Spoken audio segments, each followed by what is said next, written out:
اب میں اصل ٹاپک کو جلدی سے سمیٹ کے ختم کرتا ہوں. تو بات میں یہاں سے لے کے چلا تھا کہ کچھ چیزیں قرآن میں ہائی لائٹ نہیں ہوتی, ہماری توجہ نہیں جاتی. علماء کا کام ہوتا ہے کہ سوسائٹی کی ضرورت کو دیکھتے ہوئے کہ یہ علوم سے لوگوں کی توجہ ہٹ رہی ہے تو ان علوم کو ہائی لائٹ کیا جاتا ہے. تو یہ مضمون قرآن میں بہت زیادہ ہے, لیکن اس کو ہائی لائٹ کیا کس نے؟ بر صغیر میں, ساری دنیا میں نہیں. مولانا شلوی تھانوی نے بہت ہائی لائٹ کیا. وہ ہائی لائٹ کیا ہے بہت اہم اصول کہ کبھی بھی زندگی میں اس چیز کے پیچھے مت پڑو جو آپ کے اختیار میں نہیں ہے. ادھر توجہ, کبھی بھی زندگی میں اس چیز کے پیچھے بولو مت پڑو جو آپ کے اختیار میں نہیں ہے, اور جو چیز آپ کے اختیار میں ہے اس میں کبھی بھی سستی مت کرو. اس کو توکل کہتے ہیں.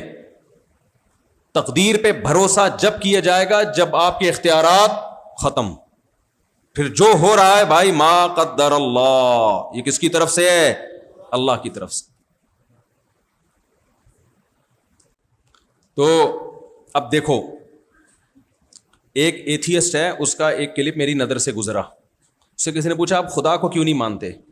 اس نے کہا یہ عجیب لوگ ہیں مسلمان, اوپر سے کوئی بندہ گر گیا اور ٹانگ نہیں ٹوٹی تو کہتے ہیں اللہ نے بچا لیا. کہتے ہیں گرایا کس نے تھا؟ وہ بھی تو اللہ نے گرایا تھا نا. یعنی اس کا مطلب یہ تھا کہ مسلمان بے وقوف ہیں, گرا جب اللہ رہا ہے تو بچانے کی نسبت اللہ کی طرف کر دیتے ہیں, تو گرایا بھی تو اللہ نے تھا نا. تو مطلب یہ کہ میں ایسے اللہ کو نہیں مانتا. بھائی کون کہتا ہے کہ گرایا اللہ نے نہیں ہے؟ گرایا بھی کس نے ہے؟ اللہ نے. بچانے کی نسبت اللہ کی طرف اس لیے ہوتی ہے کہ 20 لوگ گرتے ہیں اور ان کی ٹانگیں ٹوٹتی ہیں. یہ گرا ہے جو نیچرل ہے گرنا, لیکن اللہ نے اس کی ٹانگ ٹوٹنے سے اس کو بچا لیا. ہمارا یہ عقیدہ گراتا بھی, شر کا خالق بھی اللہ ہے اور خیر کا خالق بھی اللہ ہے, لیکن اللہ کی طرف اچھائی کی نسبت کی جائے گی کیونکہ اللہ کے ذمہ بچانا تھا نہیں. آپ کہہ سکتے ہو کیسے بچایا, وہ تو اس اینگل سے گرا تھا کہ اس اینگل سے ہڈی ٹوٹتی نہیں ہے. تو بھائی اسباب اور اللہ کے ارادوں میں ٹکراؤ نہیں ہے. جب کسی کو موت دینی ہوتی ہے تو گاڑی آگے ٹکر مارتی ہے اس کو. دیکھو زید نے بکر کو قتل کیا, مقتول کو مارا کس نے؟ زید نے بھی مارا, لیکن نسبت کس کی طرف ہوگی؟ بولتے کیوں نہیں؟ اللہ کی طرف ہوگی. اللہ نے اس کو موت دی ہے. سوال پیدا ہو جب اللہ نے موت دی ہے تو زید سے قصاص کیوں لیا جا رہا ہے؟ اس کا جواب یہ ہے کہ زید کو پتا تھا کہ اس وقت اس نے مرنا ہے. زید کو تھوڑی پتا تھا اس وقت اس کی موت کا وقت آ گیا ہے.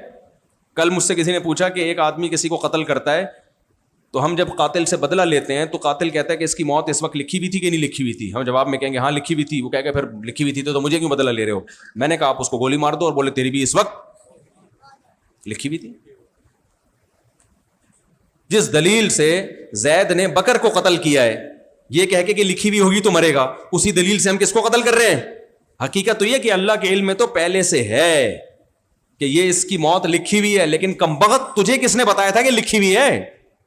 تو انسان کے اپنے ارادے کی وجہ سے پکڑ ہوتی ہے کہ تم تو سوچ سمجھ کے مار رہے ہو نا, تمہیں تھوڑی پتا تھا کہ اس نے مرنا ہے کہ زندہ ہونا ہے. تو ہر شخص نے اپنے ٹائم پہ ہی مرنا ہے, لیکن اس کی موت کچھ لوگوں کی کامیابی کا ذریعہ بنے گی, کچھ لوگوں کی ناکامی. جو دنیا میں ہو رہا ہے وہ پہلے سے طے شدہ ہے, لیکن یہ ہونے والا عمل کسی کو جنت کے قریب لے کے جا رہا ہے اور کسی کو جہنم کے قریب لے کے جا رہا ہے.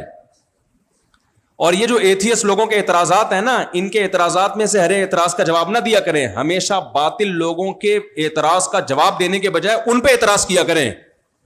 دیکھو مجھے ایک بات بتاؤ, ایک آدمی ہیروئن پی رہا ہے, صبح شام کیا کرتا ہے؟ وہ چھٹا لگاتا ہے, ہیروئن پی رہا ہے, اور آپ کو آ کے تانا دینا شروع کر دے سگریٹ کا کہ تمہیں شرم نہیں آتی, سگریٹ کا دھوئیں سے تم سوسائٹی کے ماحول کو خراب کر رہے ہو.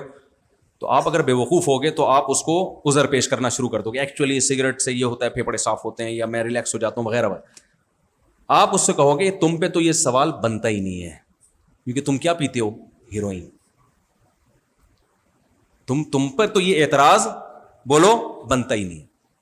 اگر میں سگریٹ پی کے بے عقلی کا کام کر رہا ہوں نا, تو کمبخت تم ہیروئن پی کے پرلے درجے کی حماقت کا کام کر رہے ہو. اس کو تو پہلے ایکسپلین کرو. اگر وہ مان لے کہ میں احمق ہوں پھر اس کا جواب دو آپ, اور اگر وہ نہیں مانتا کہ میں احمق نہیں ہوں پھر جواب دینے کی ضرورت, کیونکہ احمقوں کے سے کبھی بھی دنیا میں نہیں الجھا جاتا. تو ایتھیسٹ جتنے بھی اسلام پہ یا اللہ کے وجود پہ اعتراض کرتے ہیں نا, آپ ان سے الٹا سوال پوچھا کرو, ان کے جواب نہ دیا کرو. تو جس شخص نے بھی یہ کہا نا کہ گرانے والا بھی اللہ تھا, تو آپ اس سے سوال پوچھو کہ بات یہ ہے کہ آپ تو خود اس کے قائل ہو, سائنس اس کی قائل ہے کہ اس زمین میں چینجر کے بغیر کوئی چینجنگ نہیں ہوتی, کائنات کی کسی چیز میں چینجر کے بغیر چینجنگ نہیں ہوتی. یہ سائنس کی تھیوری نہیں ہے, تحقیق سے ثابت شدہ حقیقت ہے. یہ پنکھا اگر اس کو پاور دے کے گھمایا نہ جائے نا, کھربوں سال تک کم بخت رکا ہی رہے گا, یہ ہلے گا نہیں اپنی جگہ سے. نہیں آئی میرا خیال ہے بات؟ تو یہ پنکھا خود سے بن سکتا ہے؟ جو پنکھا خود سے ہل نہیں سکتا وہ پنکھا خود سے بن سکتا ہے؟ جو کائنات ہل نہیں سکتی ہلانے والی طاقت کے بغیر, وہ پوری خود بخود آٹومیٹکلی بن کیسے سکتی ہے؟ نہیں آئی میرا خیال ہے بات؟ ان سے بولو پہلے اس سوال کا جواب دو بھائی, پھر ہم بتائیں گے اوپر سے اللہ نے گرایا ہے یا کس نے گرایا ہے, یا محلے والوں نے گرایا اس کو, پتنگ اڑاتے ہوئے گرا تھا یا کیلے کے چھلکے پہ پاؤں آیا تھا اس کا, کیسے پھسلا تھا؟ تم جو حماقت کی بات کرتے ہو نا, یہ کائنات خود بخود ہے, یہ اتنا بڑا لطیفہ ہے جس پہ کچھ لطیفوں پہ ہنسی آتی ہے, لیکن کچھ لطیفے اتنے خطرناک ہوتے ہیں رونا آ جاتا ہے انسان کو اس پہ. تو یہ وہ لطیفہ ہے جس پہ ہمیں تمہاری حماقت پہ رونا آ رہا ہے. تم جن سائنسدانوں کو مانتے ہو وہ کہتے ہیں کہ چینجر کے بغیر چینجنگ بولو نا نہیں ہوتی. چینجنگ زیادہ مشکل عمل ہے, یہ کریشن کا عمل زیادہ مشکل ہے. تو کریشن کیسے ہو گئی یار کریٹر کے بغیر؟ فوراً یہ پرانا گھسا پٹا سوال لے کر آتے ہیں کہ پھر خدا کو کس نے بنایا. تو بھائی سائنس کا یہ جو اصول ہے نا, چینجر کے بغیر چینجنگ ممکن ہے, خدا کے بارے میں نہیں ہے. یہ کس کے بارے میں ہے؟ اس کائنات کے بارے میں. کائنات خود سے نہیں بن سکتی, اس کو کسی نے بنایا ہے. اب جس نے بنایا وہ کائنات سے ہٹ کر ہے, تو اس پہ تو فزکس اور کیمسٹری کے لاز لاگو ہی نہیں ہوتے, تو عقل سے بالاتر ہے. تو یہ اتنی بڑی حماقت ہے نا کہ آپ خود مانتے بھی ہو تبھی تو سارے کام خود کرتے ہو.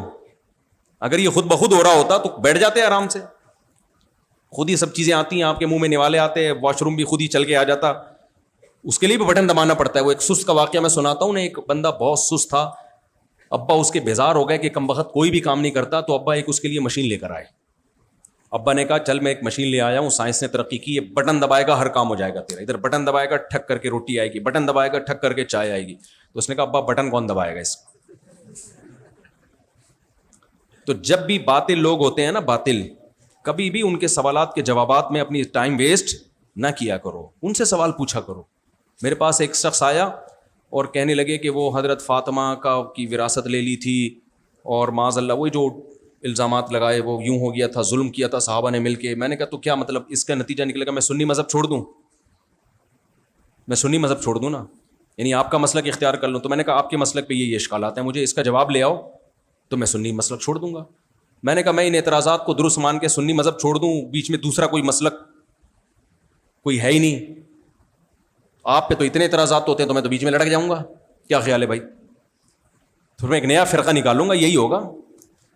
تو لوگ فوراً اس کا جواب دیتے ہیں مسلک ہی چھوڑ دو نا, مسلک پرستی ہے ہی نہیں اسلام میں. یہ فضول بات ہے. نبی صلی اللہ علیہ وسلم نے 73 میں سے ایک کو کیا قرار دیا ہے؟ جنتی. اور اگر یہ سارے ہی غلط ہوتے تو نبی کی دوسری حدیث ہے کہ میری امت گمراہی پہ کبھی جمع نہیں ہوگی, اور میری امت کی تعداد جنتیوں میں سب سے زیادہ ہوگی. تو یہ ہو نہیں سکتا کہ 4 آدمی جن کا کوئی مسلک نہیں ہے وہ جنت میں جائیں, اور 4 ارب جو حنفی, شافی, مالکی, حنبلی, اہل حدیث ناموں سے موسوم ہے وہ سارے کہاں چلے جائیں؟ جہنم میں چلے جائیں, کیونکہ مسلک ہیں ان کے. نہیں آئی میرا آپ لوگ کو کچھ سمجھ میں نہیں آ رہا ہے, مجھے لگ رہا ہے سب اوپر سے گزر رہا ہے بھائی. کچھ میں سمجھا پا رہا ہوں اپنی بات؟ الحمدللہ الحمدللہ, ویری گڈ, زندہ باد. وہاں سے انگوٹھا ہے. اچھا خیر, تو 4 آدمی جنت میں نہیں جائیں گے بھائی, 4 کھرب. حدیث میں آتا ہے میری امت کی صفیں سب مفہوم سنا رہا ہوں, سب سے زیادہ یہ امت ہوگی, اور گمراہی پہ کبھی جمع نہیں ہو سکتی یہ امت.